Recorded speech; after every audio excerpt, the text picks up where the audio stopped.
Hey guys, today we will compare the iPad Air 4 and the M1 iPad Pro. Between the various iPad lines and the different screen sizes, the storage options you can choose from, picking the right iPad can be very confusing. So in this video, I will give you my honest opinion after testing both. The 10.9-inch iPad Air is almost exactly the same size as the 11-inch iPad Pro, despite having a smaller display, resulting in it having slightly thicker bezels. The iPad Pro features a 120Hz ProMotion display compared to the Air. Although the design of the two iPad models is similar, the iPad Air is available in a wider range of color. For example, mine is a green one.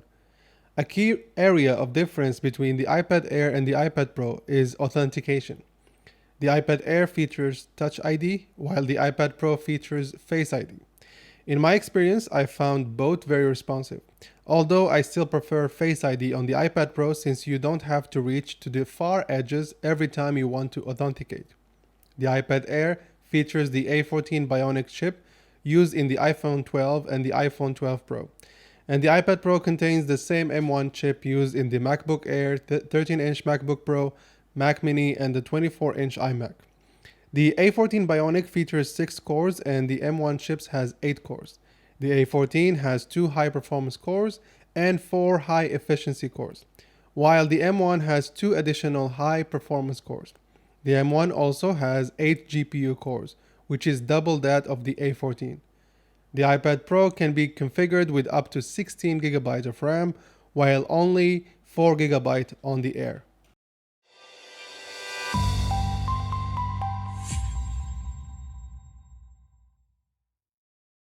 Now the real question is whether all of these upgrades translate to real-world performance increase. Should you even care? Well, here is a side-by-side comparison for you to see.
even though the M1 outperforms the A14, particularly where it can take advantage of its extra cores.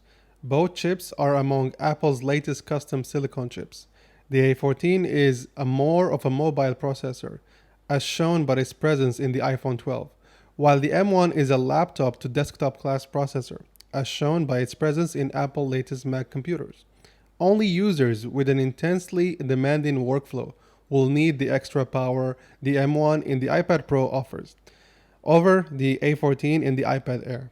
For example, photographers working with large images, graphic designers, and video editors may be able to take advantage of the M1's extra power.